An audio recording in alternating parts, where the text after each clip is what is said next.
사사기 2장. 주님의 천사가 길갈에서 복임으로 올라와서 이렇게 말하였다. 나는 너희를 이집트에서 이끌어내었고 또 너희 조상에게 맹세한 이 땅으로 너희를 들어오게 하였다. 내가 너희에게 말하기를 나는 너희와 맺은 언약을 영원히 깨뜨리지 않을 것이니 너희는 이 땅의 주민과 언약을 맺지 말고 그들의 단을 헐어야 한다 하였다. 그러나 너희는 나의 말에 순종하지 않았다. 너희가 어찌하여 이런 일을 하였느냐. 내가 다시 말하여둔다. 나는 그들을 너희 앞에서 몰아내지 않겠다. 그들은 결국 너희를 찌르는 가시가 되고 그들의 신들은 너희에게 우상을 숭배할 수밖에 없도록 올가매는 올무가 될 것이다. 주님의 천사가 온 이스라엘 자손에게 이 말을 하였을 때에 백성들은 큰 소리로 울었다. 그래서 그들이 그 장소의 이름을 복임이라 부르고 거기에서 주님께 제사를 드렸다. 여호수아가 모인 백성을 흩어보낸 뒤에 이스라엘 자손은 각각 자기가 유산으로 받은 땅으로 가서 그 땅을 차지하였다. 온 백성은 여호수아가 살아있는 동안 주님을 잘 섬겼다. 그들은 여호수아가 죽은 뒤에도 주님께서 이스라엘에게 베푸신 큰 일을 모두 눈으로 직접 본 장로들이 살아있는 동안에는 주님을 잘 섬겼다. 주님의 종인 눈의 아들 여호수아는 110살에 죽었다. 그리하여 그들은 그가 유산으로 받은 땅의 경계선한 에브라임 산간지방인 가하스산 북쪽 딥낫 헤레스에 그를 묻었다. 그리고 그 세대 사람들도 모두 죽어 조상들에게로 돌아갔다. 그들이 죽은 뒤에 새로운 세대가 일어났는데 그들은 주님을 알지 못하고 주님께서 이스라엘을 돌보신 일도 알지 못하였다. 이스라엘 자손이 바알 신들을 섬기어 주님께서 보시기에 악한 행동을 일삼았으며 이집트 땅에서 그들을 이끌어내신 주 조상의 하나님을 저버리고 주위의 백성들이 섬기는 다른 신들을 따르며 경배하여 주님을 진노하시게 하였다. 그들은 이렇게 주님을 저버리고 바알과 아스타롯을 섬겼다. 그러므로 주님께서 이스라엘 백성에게 크게 분노하셔서 그들을 약탈자의 손에 넘겨주셨으므로 약탈자들이 그들을 약탈하였다. 또 주님께서는 그들을 주위의 원수들에게 팔아 넘기셨으므로 그들이 다시는 원수들을 당해낼 수 없었다. 그들이 싸우러 나갈 때마다 주님께서 그들에게 말씀하시고 맹세하신 대로 주님께서 손으로 그들을 쳐서 재앙을 내리셨으므로 그들은 무척 괴로웠다. 그 뒤에 주님께서는 사사들을 일으키셔서 그들을 약탈자의 손에서 구하여 주셨다. 그러나 그들은 사사들의 말도 듣지 않고 오히려 음란하게 다른 신들을 섬기며 경배하였다. 그들은 자기 조상이 주님의 명령에 순종하며 걸어온 길에서 빠르게 떠나갔다. 그들은 조상처럼 살지 않았다. 그러나 주님께서는 그들을 돌보시려고 사사를 세우실 때마다 그 사사와 함께 계셔서 그 사사가 살아있는 동안에는 그들을 원수들의 손에서 구하여 주셨다.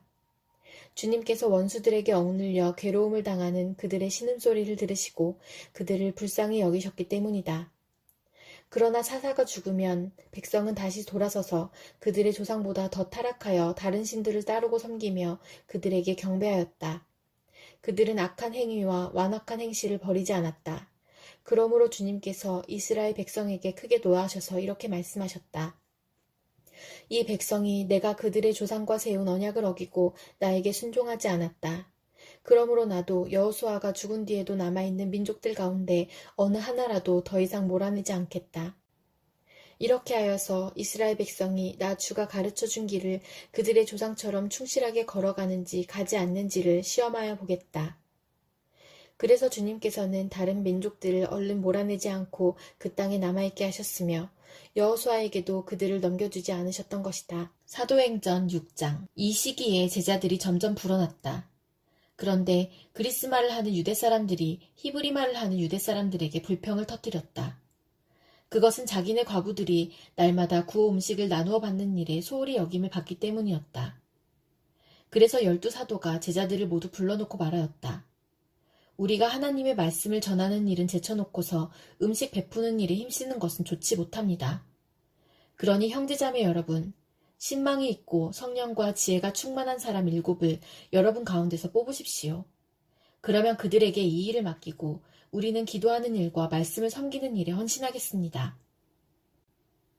모든 사람이 이 말을 좋게 받아들여서 믿음과 성령이 충만한 사람인 스데반과 빌립과 브로고로와 니가노르와 디몬과 바메나와 안디옥 출신의 이방 사람으로서 유대교에 개종한 사람인 니골라를 뽑아서 사도들 앞에 세웠다. 사도들은 기도하고 그들에게 안수하였다. 하나님의 말씀이 계속 퍼져나가서 예루살렘에 있는 제자들의 수가 부쩍 늘어가고 제사장들 가운데서도 이 믿음에 순종하는 사람들이 많았다. 스데반은 은혜와 능력이 충만해서 백성 가운데서 놀라운 일과 큰 기적을 행하고 있었다. 그때의 구레네 사람과 알렉산드리아 사람과 길리기아와 아시아에서 온 사람으로 구성된 이른바 리버디노 회당에 소속된 사람들 가운데에서 몇이 들고 일어나서 스데반과 논쟁을 벌였다. 그러나 스데반이 지혜와 성령으로 말하므로 그들은 스데반을 당해낼 수 없었다. 그러므로 그들은 사람들을 선동하여 스데반이 모세와 하나님을 모독하는 말을 하는 것을 우리가 들었습니다 하고 말하게 하였다. 그리고 백성과 장로들과 율법학자들을 부추기고 스데반에게로 몰려가 그를 붙잡아서 공의회로 끌고 왔다. 그리고 거짓 증인들을 세워서 이렇게 말하게 하였다. 이 사람은 쉴 새 없이 이 거룩한 곳과 율법을 거슬러 말을 합니다. 이 사람이 나사렛 예수가 이곳을 헐고 또 모세가 우리에게 전하여 준 규례를 뜯어 고칠 것이라고 말하는 것을 우리가 들었습니다. 공의회에 앉아있는 사람들이 모두 스데반을 주목하여 보니 그 얼굴이 천사의 얼굴 같았다. 예레미야 15장. 그때 주님께서는 나에게 말씀하셨다. 비록 모세와 사무엘이 내 앞에 나와 빈다고 해도 내가 이 백성에게 마음을 기울이지 않을 것이다. 이 백성을 내 앞에서 쫓아내라. 그들이 너에게 어디로 가야 하느냐 하고 묻거든 너는 그들에게 이렇게 대답하여라. 나 주가 말한다. 어디를 가든지 연병에 걸려 죽을 자는 연병에 걸려 죽고 칼에 맞아 죽을 자는 칼에 맞아 죽고 굶어 죽을 자는 굶어 죽고 포로로 끌려갈 자는 포로로 끌려갈 것이다. 나는 이렇게 네 가지로 그들을 벌할 것이다. 그들을 칼에 맞아 죽게 하며 개가 그들을 뜯어먹게 하며 공중의 새가 그들의 시체를 쪼아먹게 하며 들짐승이 그들을 먹어치우게 할 것이다. 나 주의 말이다. 내가 이렇게 하여 그들로 세상 만국을 놀라게 할 것이니 이는 히스기야의 아들 므낫세가 유다 왕으로서 예루살렘에서 죄를 지었기 때문이다. 예루살렘아, 누가 너를 불쌍히 여기겠느냐? 누가 너를 생각하여 위로의 눈물을 흘리며 누가 내 안부라도 물으려고 들러보겠느냐? 내가 바로 나를 버린 자다. 나 주의 말이다. 너는 늘 나에게 등을 돌리고 떠나갔다. 나는 이제 너를 불쌍히 여기기에도 지쳤다. 너를 멸망시키려고 내가 손을 들었다. 내가 이 땅의 모든 성문 앞에서 내 백성들을 키질하여 흩어버리겠다. 모두들 자식을 잃고 망할 것이다. 그들이 그릇된 길에서 돌이키지 않으려 하기 때문이다. 내가 이 백성 가운데서 과부를 바닷가의 모래보다도 더 많게 하겠다. 내가 대낮에 침략군을 끌어들여 갑자기 그들을 치게 하고 젊은이들과 그들의 어머니들을 치게 하고 모두들 놀라고 두려워하며 떨게 하겠다. 아들을 7이나 둔 여인도 아들을 잃고 기절할 것이다. 그 여인에게 대낮은 이미 칠흑 같은 밤이다. 그 여인은 비천한 신세가 될 것이다. 살아남은 자식들은 원수들이 보는 앞에서 칼에 맞아 죽게 하겠다. 나 주의 말이다. 아, 어머니 원통합니다. 왜 나를 낳으셨습니까? 온 세상이 다 나에게 시비를 걸어오고 싸움을 걸어옵니다. 나는 아무에게도 빚을 진 일도 없고 빚을 준 일도 없는데 모든 사람이 다 나를 저주합니다. 주님께서 말씀하셨다. 내가 분명히 너를 강하게 해주고 내가 복을 누리게 하겠다. 내 원수가 재앙을 당하여 궁지에 빠질 때에 그가 너를 찾아와서 간청하게 하겠다. 누가 쇠, 곧 북녘에서 오는 쇠와 노쇠를 부술 수 있겠느냐? 유다 백성아, 너희가 나라 구석구석에서 지은 모든 죗값으로 너희의 재산과 보물을 아무런 값도 못 받는 약탈품으로 원수에게 내주겠다. 나는 너희를 너희가 알지 못하는 땅으로 끌고 가서 너희 원수들을 섬기게 하겠다. 내 분노가 불처럼 타올라 너희를 살을 것이다. 주님께서는 저를 아시니 저를 잊지 말고 돌보아 주십시오. 저를 핍박하는 사람들에게 원수를 갚아주십시오. 주님께서 진노를 오래 참으시다가 그만 저를 잡혀 죽게 하시는 일은 없게 하여 주십시오. 제가 주님 때문에 이렇게 수모를 당하는 줄을 주님께서 알아주십시오. 만군의 주 하나님, 저는 주님의 이름으로 불리는 사람입니다. 주님께서 저에게 말씀을 주셨을 때에 저는 그 말씀을 받아먹었습니다. 주님의 말씀은 저에게 기쁨이 되었고 제 마음의 즐거움이 되었습니다. 저는 웃으며 떠들어대는 사람들과 함께 어울려 즐거워하지도 않습니다. 주님께서 채우신 분노를 가득 안은 채로 주님의 손에 붙들려 외롭게 앉아 있습니다. 어찌하여 저의 고통은 그치지 않습니까? 어찌하여 저의 상처는 낫지 않습니까? 주님께서는 흐르다가도 마르고 마르다가도 흐르는 여름철의 시냇물처럼 도무지 믿을 수 없는 분이 되셨습니다. 나 주가 말한다. 내가 돌아오면 내가 너를 다시 맞아들여 나를 섬기게 하겠다. 또 내가 청박한 것을 말하지 않고 귀한 말을 선포하면 너는 다시 나의 대변자가 될 것이다. 너에게로 돌아와야 할 사람들은 그들이다. 내가 그들에게 돌아가서는 안 된다. 내가 너를 튼튼한 노쇠 성벽으로 만들어서 이 백성과 맞서게 하겠다. 그들이 너에게 맞서서 덤벼들겠지만 너를 이기지는 못할 것이다. 내가 반드시 너와 함께 있어서 너를 도와주고 너를 구원하여 주겠다. 나 주의 말이다. 내가 너를 악인들의 손에서도 건져내고 잔악한 사람들의 손에서도 구하여 내겠다. 마가복음 1장. 하나님의 아들 예수 그리스도의 복음의 시작은 이러하다. 예언자 이사야의 글에 기록하기를 보아라, 내가 내 심부름꾼을 너보다 앞서 보낸다. 그가 내 길을 닦을 것이다. 광야에서 외치는 이의 소리가 있다. 너희는 주님의 길을 예비하고 그의 길을 곧게 하여라 한 것과 같이 세례자 요한이 광야에 나타나서 죄를 용서받게 하는 회개의 세례를 선포하였다. 그래서 온 유대 지방 사람들과 온 예루살렘 주민들이 그에게로 나아가서 자기들의 죄를 고백하며 요단강에서 그에게 세례를 받았다. 요한은 낙타 털옷을 입고 허리에 가죽띠를 띠고 메뚜기와 들꿀을 먹고 살았다. 그는 이렇게 선포하였다. 나보다 더 능력이 있는 이가 내 뒤에 오십니다. 나는 몸을 굽혀서 그의 신발끈을 풀 자격조차 없습니다. 나는 여러분에게 물로 세례를 주었지만 그는 여러분에게 성령으로 세례를 주실 것입니다. 그 무렵에 예수께서 갈릴리 나사렛으로부터 오셔서 요단강에서 요한에게 세례를 받으셨다. 예수께서 물속에서 막 올라오시는데 하늘이 갈라지고 성령이 비둘기같이 자기에게 내려오는 것을 보셨다. 그리고 하늘로부터 소리가 났다. 너는 내 사랑하는 아들이다. 내가 너를 좋아한다. 그리고 곧 성령이 예수를 광야로 내보내셨다. 예수께서 40일 동안 광야에 계셨는데 거기서 사탄에게 시험을 받으셨다. 예수께서 들짐승들과 함께 지내셨는데 천사들이 그의 시중을 들었다. 요한이 잡힌 뒤에 예수께서 갈릴리에 오셔서 하나님의 복음을 선포하셨다. 때가 찼다. 하나님의 나라가 가까이 왔다. 회개하여라. 복음을 믿어라.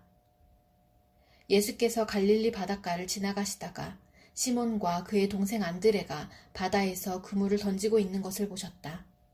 그들은 어부였다. 예수께서 그들에게 말씀하셨다. 나를 따라오너라. 내가 너희를 사람을 낚는 어부가 되게 하겠다. 그들은 곧 그물을 버리고 예수를 따라갔다. 예수께서 조금 더 가시다가 세베대의 아들 야고보와 그의 동생 요한이 배에서 그물을 깁고 있는 것을 보시고 곧바로 그들을 부르셨다. 그들은 아버지 세데베를 일꾼들과 함께 배에 남겨두고 곧 예수를 따라갔다. 그들은 가버나움으로 들어갔다. 예수께서 안식일에 곧바로 회당에 들어가서 가르치셨는데 사람들은 그의 가르침에 놀랐다. 예수께서 율법학자들과는 달리 권위 있게 가르치셨기 때문이다. 그때 회당에 악한 귀신 들린 사람이 하나 있었는데 그가 큰 소리로 이렇게 말하였다. 나사렛 사람 예수님, 왜 우리를 간섭하려 하십니까? 우리를 없애려고 오셨습니까? 나는 당신이 누구인지 압니다. 하나님께서 보내신 거룩한 분입니다. 예수께서 그를 꾸짖어 말씀하셨다. 입을 다물고 이 사람에게서 나가라. 그러자 악한 귀신은 그에게 경련을 일으켜놓고서 큰 소리를 지르며 떠나갔다. 사람들이 모두 놀라서 이게 어찌된 일이냐, 권위 있는 새로운 가르침이다. 그가 악한 귀신들에게 명하시니 그들도 복종하는구나 하면서 서로 물었다. 그리하여 예수의 소문이 곧 갈릴리 주위의 온 지역에 두루 퍼졌다. 그들은 회당에서 나와서 곧바로 야고보와 요한과 함께 시몬과 안드레의 집으로 갔다.